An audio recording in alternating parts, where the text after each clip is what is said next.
Assalamualaikum warahmatullahi wabarakatuh. Gimana kabarnya semua? Semoga dalam keadaan sehat walafiat. Saya doakan sebetulnya semua sekarang dalam lindungan Allah Subhanahu wa taala. Ada informasi kemarin sebetulnya tentang katanya sih ada si Onono yang dinonaktifkan katanya. Tapi kok ini ada yang memberikan video ini kok masih aktif begitu loh ya. Apakah ini alasan biar tidak dipanggil-panggil begitu ya? Menarik itu kita saksikan sebetulnya bagaimana videonya si Ibtuair. Ini dia. Masih mimpin apel ya. Semoga berkenan untuk kita tanya. Itu ya.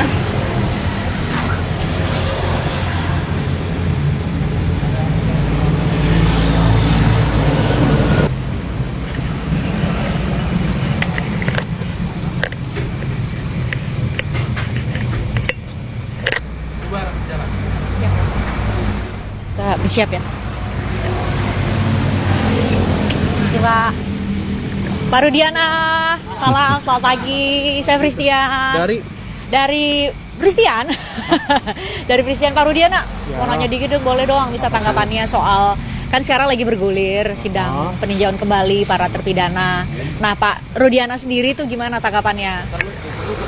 Kaitan ini karena saya sudah ada lawyer, mungkin Mbak nanti bisa menghubungi Bang Pitra aja Mbak ya. Berikan keterangan ya, seperti itu aja. Kalau dari Pak Rudiana sendiri gimana tanggapannya? Kan sekarang lagi bergulir tuh, sidangnya lagi jalan di Pengadilan Negeri Cirebon.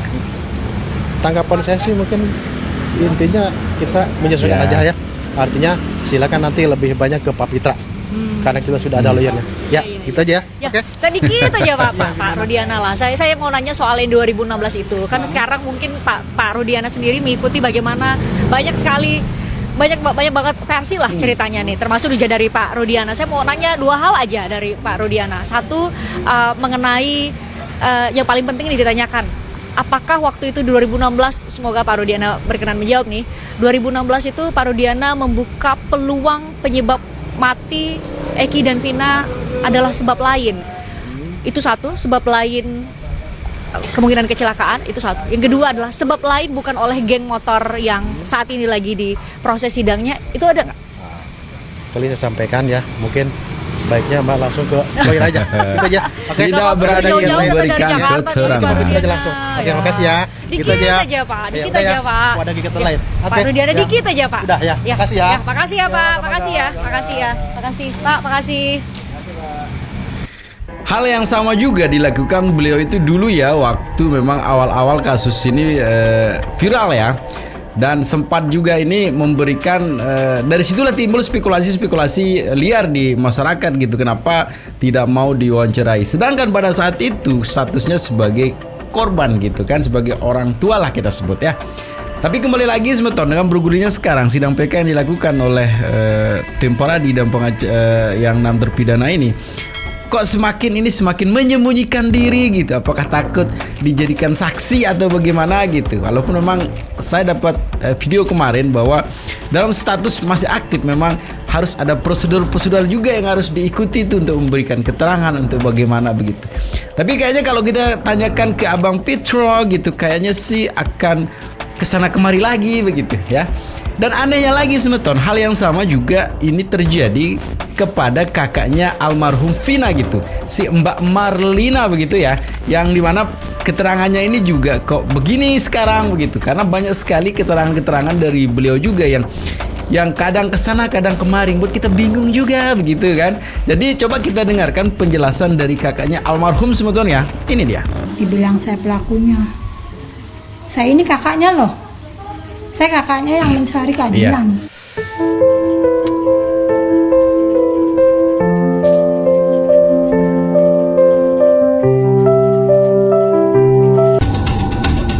Buat apa? Saya gila dan keluarga saya gila uang suap istilahnya gitu. Orang saya aja dari PH aja tidak menuntut harus sekian uang. Gak ada minta sebut angka gitu maksudnya? Gak ada. Tapi dapat lah ya. Tapi dapat lah. Terus dibilang saya pelakunya, saya ini kakaknya loh.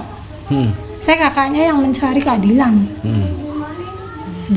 Masa iya saya pelakunya sih? Dari mana, atas dasar apa mereka menuduh saya pelakunya? Sakit sih Mbak kalau nginget kata-kata netizen cukup sakit, makanya saya sampai ngedrop. Makanya saya sekarang sama lawyer juga disuruh istirahat dulu. Disuruh istirahat itu bukan berarti orang-orang mau ketemu saya, nggak bisa ya. Saya tetap welcome kok. Ya, saat ini saya sudah diterima aja udah. Terima kasih banyak Mbak Marliana.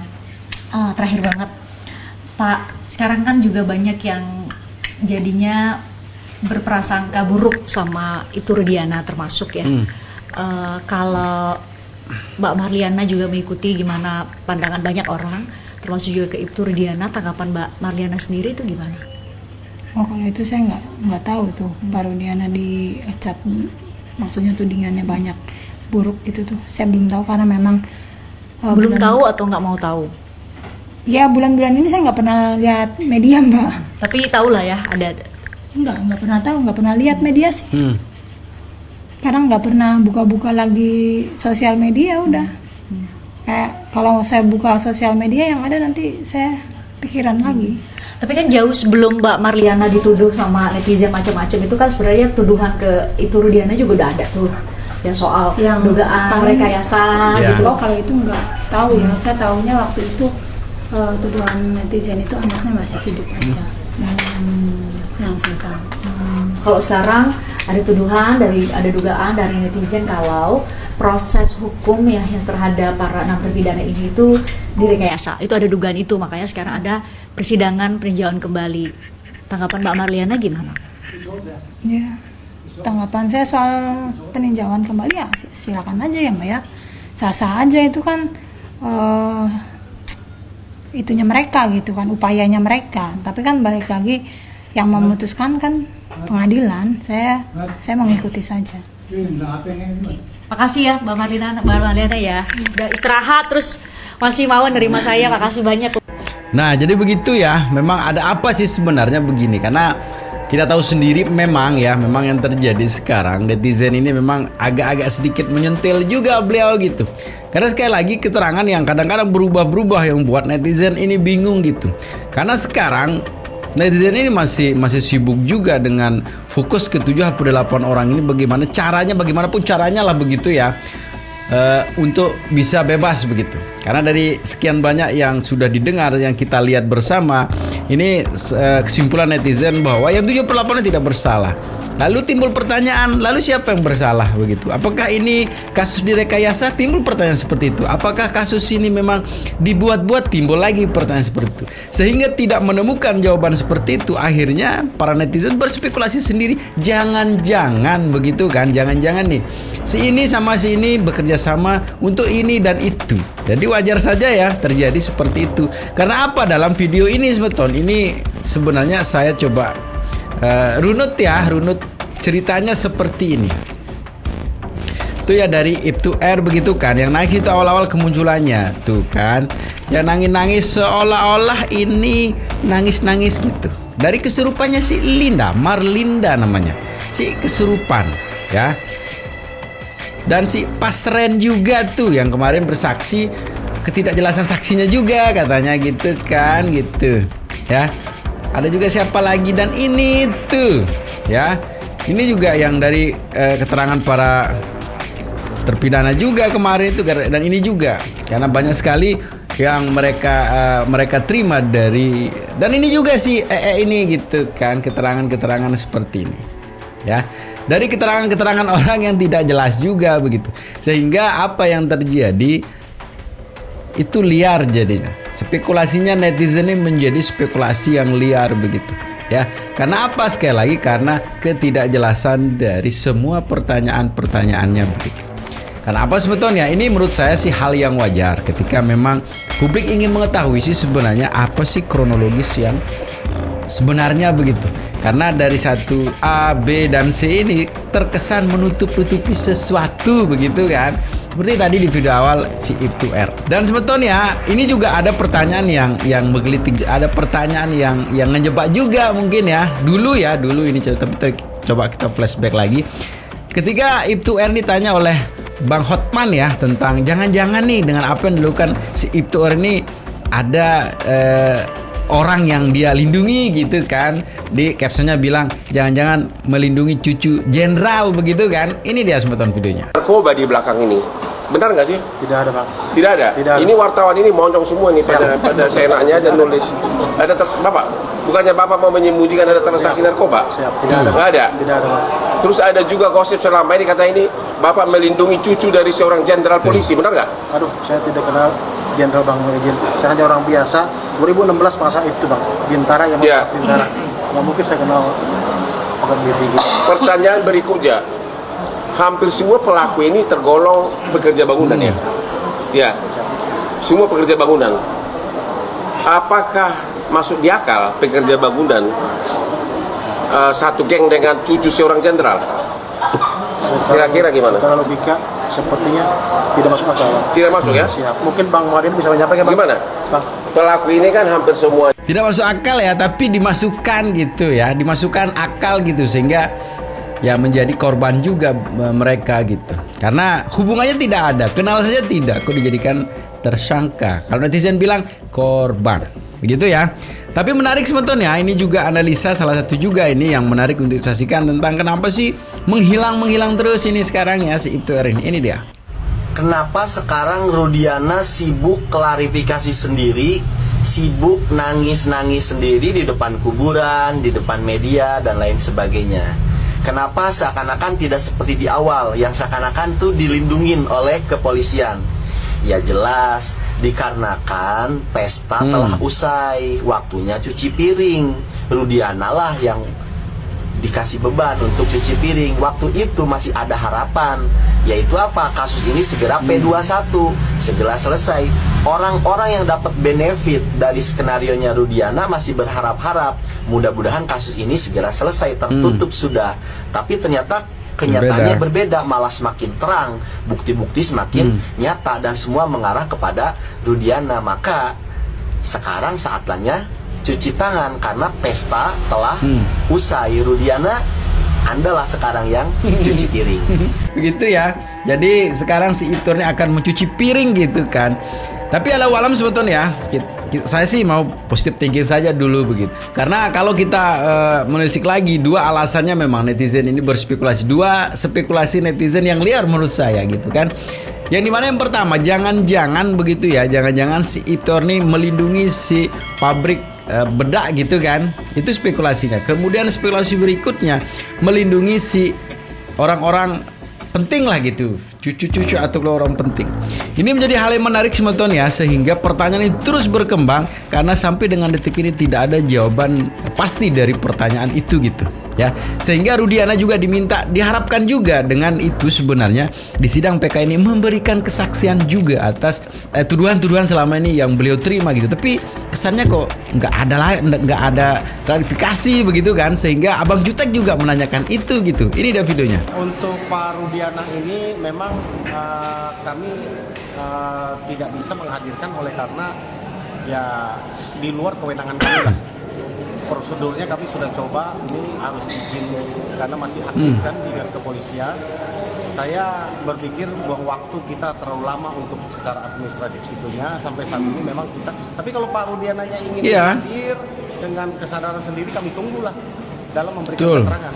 Nah, kalau memberikan keterangan kan clear juga semuanya bahwa apa yang selama ini dituduhkan memang ke Ibtu ini salah semua gitu. Spekulasi-spekulasi yang berkembang memang salah begitu kan. Tapi kenapa gitu loh? Tadi ditanya wartawannya, diserahkan ke pengacaranya gitu kan. Yang sebenarnya kalau lebih afdolnya mungkin ya harus menjelaskan sendiri begitu ya. Tapi Anda juga para netizen Anda percaya juga dengan penjelasannya orang ya. Kita lanjutin ya tanggapan netizen ya, ini dia. Nah, benar yang gue bilang kemarin kan, belum apa-apa Ibu Hakim itu sudah bilang kalau misalnya ini putusannya bukan ada di saya ya, saya cuma menerima ya. Dia itu udah tahu, jadi belum berjalannya pengadilan, dia udah tahu putusan akhirnya apa. Novum sekarang ditolak. Keluarga Vina semakin meyakini kalau ini bukan kecelakaan. Oke, kalau gue percaya ini kecelakaan, tapi kecelakaannya kenapa gitu loh ya. Dulu waktu sama Putri ngomongnya beda, sekarang ngomongnya beda. Jadi kalau pengakuan dari keluarganya, terutama kakaknya Vina ini, gue udah nggak percaya lagi, udah nggak bisa gue jadikan bahan untuk menganalisa yang benar gitu loh. Taruhlah kalau misalnya kepolisian meyakini bahwasannya itu adalah pembunuhan sesuai dengan fakta yang diberikan oleh Rudiana. Kalau gitu, bagaimana dengan penghakiman untuk Rudiana gitu loh? Sedangkan pakar-pakar dari kepolisian yang purna aja banyak yang bilang kalau ini ada kejanggalan di tahap awal gitu loh. Kalian mau memaksakan 7 tersangka dan Saka Tatal ini adalah apa? Adalah tersangka yang sebenarnya gitu. Dengan foto yang kalian gebukin, kasih minum air seni dan lain-lain itu bagaimana? Gitu? Iya. Apakah itu didiam aja? Kode etik aja. Sementara anak-anak itu mendekam di penjara, dipukulin. Gitu, itu kakak adilan, gentle dong. Betul. Gentle, minimal copot si Rudi gitu loh. Iya. Makin lama cerita ini makin entah kayak mana-mana. Sementara yang diuntungkan dan dibuat nyaman itu pihak si Rudi saja ya. Gua nggak suka banget deh. Harusnya Rudi ini dicopot gitu loh. Seharusnya. Alasannya apa mencopot dia? Loh, bukannya banyak kejanggalan di tahap awal yang dikatakan juga oleh ahli kriminolog dan lain sebagainya. Nggak perlu malu untuk yang menyidik 2016 kalau memang ada kesalahan diperbaiki. Iya. Ya. Kalau kalian perbaiki tidak ada yang bully. Masa kesaksian yang sekarang kayak Dede dan lain-lain itu dianggap bukan bukti yang cukup untuk meringankan? Iya, betul. Maunya apa sih? Sama aja nih kayak Nikita Mirjani nih, semuanya nih sama, satu gaya ya. Kok nyentil ke sana begitu kan? Iya juga sih ya. Ini sebenarnya bagaimana sih gitu biar memberikan keterangan yang sebenarnya, karena apapun sekarang dalil yang diberikan dalam menanggapi kasus ini oleh FCTR ini gitu. Seperti dia bilang Zanzabila kalau salah namanya ya Mbak tadi ya.